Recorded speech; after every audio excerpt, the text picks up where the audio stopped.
एक समय की बात है। एक गांव में सफेद साड़ी वाली चुड़ैल का आतंक था। चुड़ैल रात भर गांव में घूमती और गांव का जो भी आदमी उसे दिखाई देता उसे वो घायल कर देती। अरे कोई तो बचाओ, मर गया रे। एक रात हरिया अपने खेत से अपने घर लौट रहा था कि तभी अचानक उसके सामने चुड़ैल आ जाती है। अरे बाप रे, ये चुड़ैल कहाँ से आ गई? आज तो मैं गया काम से।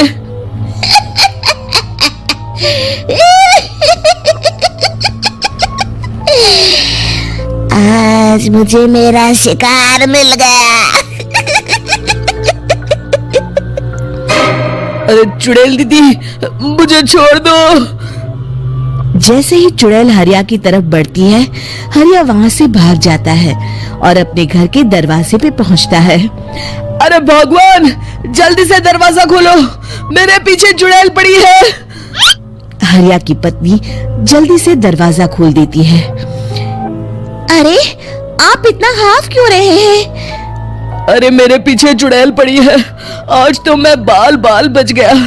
जल्दी से सभी दरवाजे और सभी खिड़कियों को बंद करके बत्ती बुझा दो। तभी चुड़ैल हरिया के घर के पास पहुंच जाती है।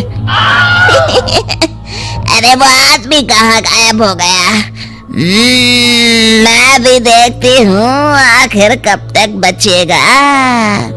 मैं अपने शिकार को इतनी आसानी से नहीं छोड़ती।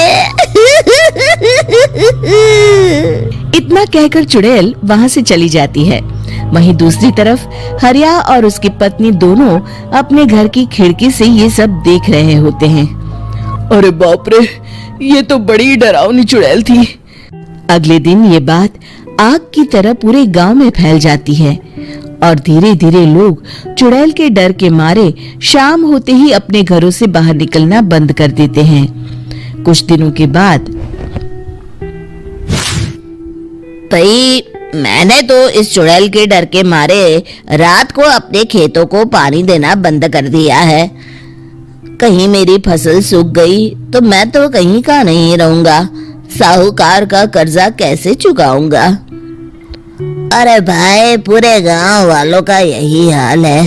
पता नहीं ये चुड़ैल हमारे गांव में कहां से आ गई। फिर एक दिन गांव के पास वाली नदी के किनारे एक बहुत बड़े तांत्रिक के आने की बात कुछ गांव वालों को पता चलती है।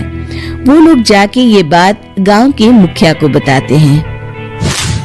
मुखिया जी, नदी के किनारे एक बहुत ही पहुंचे हुए तांत्रिक बाबा आए हैं। हमें उनसे मदद मांगनी चाहिए। मैंने सुना है वो बड़े बड़े भूतों और चुड़ैलों को अपने वश में कर लेते हैं। मुखिया जी सभी गांव वालों को लेकर उस तांत्रिक के पास पहुंच जाते हैं। ओम फट स्वाहा, ओम फट स्वाहा। तभी तांत्रिक अपनी बंद आंखों को खोलकर कहता है, क्या बात है? तुम सब लोग यहाँ क्यों आए हो? मुखिया जी उस तांत्रिक को सारी बात बता देते हैं। अच्छा, तो ये बात है। और तांत्रिक अपनी आंखों को बंद कर लेता है। मैं देख रहा हूँ तुम्हारे पूर्वजों ने बहुत पाप किए थे, जिससे ये गांव अब श्रापित हो चुका है। उसी के फल स्वरूप तुम्हारे गांव में चुड़ैल आई है। ये चुड़ैल बहुत खतरनाक है, ये किसी को नहीं छोड़ेगी। हे भगवान, मर गए रे, अब क्या होगा?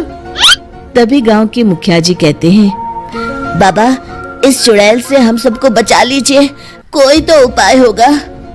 इसका सिर्फ एक ही उपाय है। सभी गांव वालों को बारी बारी हर दिन अपनी आधी फसल उस पहाड़ी के ऊपर बनी काली गुफा में छोड़ के आनी होगी। तभी उस चुड़ैल की भूख मिटेगी और श्राप का प्रभाव खत्म हो जाएगा और तुम सब जिंदा बच जाओगे। सभी गांव वाले उस तांत्रिक की बात को मान लेते हैं और वहां से चले जाते हैं। फिर अगले दिन से रोज उस गांव के लोग बारी बारी से अपनी आधी फसल उस काली गुफा के पास जाकर रखाते। कुछ दिनों बाद हरिया की बारी आती है। बाप रे, आज तो मेरी बारी है उस काली गुफा में जाने की। क्या करूं? वो तो बड़ी खतरनाक चुड़ैल है। मेरे तो हाथ पैर कांप रहे हैं। फिर हरिया डरते डरते अनाज की बोरियां अपनी बैलगाड़ी में लाद देता है। तभी हरिया की पत्नी उससे कहती है, देखो जी, संभल के जाना और किसी भी हालत में शाम होने से पहले वापस आ जाना। उस चुड़ैल का कोई भरोसा नहीं है जी। हरिया बैलगाड़ी में बैठते हुए कहता है, भगवान, मैं क्या वापस आऊंगा? लगता है अब तो मेरी खबर ही आएगी। इतना कहकर हरिया वहां से चला जाता है। रास्ते में जंगल से गुजरते हुए हरिया की बैलगाड़ी का एक चक्का बड़े गड्ढे में फंस जाता है। हे भगवान, अब ये क्या मुसीबत है? हरिया नीचे उतर के पूरी ताकत से अपनी बैलगाड़ी को गड्ढे से निकालने की कोशिश करता है। बहुत देर मेहनत करने के बाद हरिया की बैलगाड़ी उस गड्ढे से बाहर निकल जाती है। हे भगवान, अब तो शाम होने वाली है। आज तो मैं गया काम से। जैसे तैसे हरिया काली गुफा में पहुंच जाता है। अरे मर गया रे, यहाँ तो चारों तरफ डरावना माहौल है। मैंने यहाँ आने में बहुत देर कर दी, कहीं चुड़ैल नाराज ना हो जाए।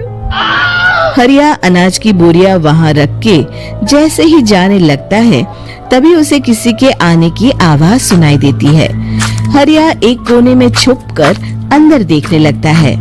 चुड़ैल वहां आती है और फिर अपने चेहरे से नकली चुड़ैल का मुखौटा निकाल देती है। हरिया ये देख के हक्का बक्का रह जाता है। तभी चुड़ैल कहती है, भैया यहाँ आना, आज तो बहुत अनाज आया है। इसे मिलाकर अब हमारे पास ढेर सारा अनाज जमा हो गया है। कल ही हम इसे शहर में बेच आएंगे और माला माल हो जाएंगे। तभी अंदर से नदी के किनारे वाला तांत्रिक बाहर आता है। अरे, ये तो तांत्रिक बाबा है। हाँ, अब तो हम दोनों की जिंदगी मजे में कटेगी। गांव वालों को बेवकूफ बनाना इतना भी मुश्किल नहीं था। लोग तो तुम्हें सच में असली चुड़ैल समझते हैं। हाँ, तुमने सही कहा। अब ये गांव वाले चुड़ैल के डर से जिंदगी भर इस काली गुफा में अनाज पहुंचाते रहेंगे। अच्छा, तो ये बात है। ये दोनों पूरे गांव वालों को बेवकूफ बना रहे हैं। अभी जाकर सबको बताता हूँ। हरिया उन दोनों की पूरी बातें सुन लेता है और जल्दी से वापस गांव में आता है। गांव वालों को पूरी बात बता देता है। इससे पहले वो दोनों हमारा अनाज लेकर शहर जाए, हमें उन दोनों को पकड़ना होगा। उधर दूसरी तरफ नकली तांत्रिक और नकली चुड़ैल बनी औरत एक बड़ी गाड़ी में सारा अनाज लाद के वहां से निकलने की तैयारी कर रहे होते हैं। जल्दी करो, इससे पहले हमें कोई देख ले। हमें यहाँ से निकलना होगा। और तभी वो दोनों देखते हैं कि सामने से सभी गांव वाले अपने अपने हाथों में मशाल लेके आ रहे हैं। दोनों बुरी तरह डर जाते हैं। रुक जाओ, तुम दोनों का भांडा फूट चुका है। अरे मर गए रे, ये गांव वाले कहाँ से आ गए? तुमने क्या सोचा इतनी आसानी से यहाँ से निकल जाओगे? ये अनाज हमने अपने खून पसीने से दिन रात खेतों में मेहनत करके उगाया है। दोनों मुखिया जी के पैरों में गिर जाते हैं। हमें माफ कर दीजिए, हम दोनों एक नंबर के कामचोर हैं। बिना मेहनत किए पैसे कमाना चाहते थे। हाँ, अब हम आगे से मेहनत मजदूरी करके पैसे कमाएंगे। हमें कुछ मत करना, हमें छोड़ दीजिए।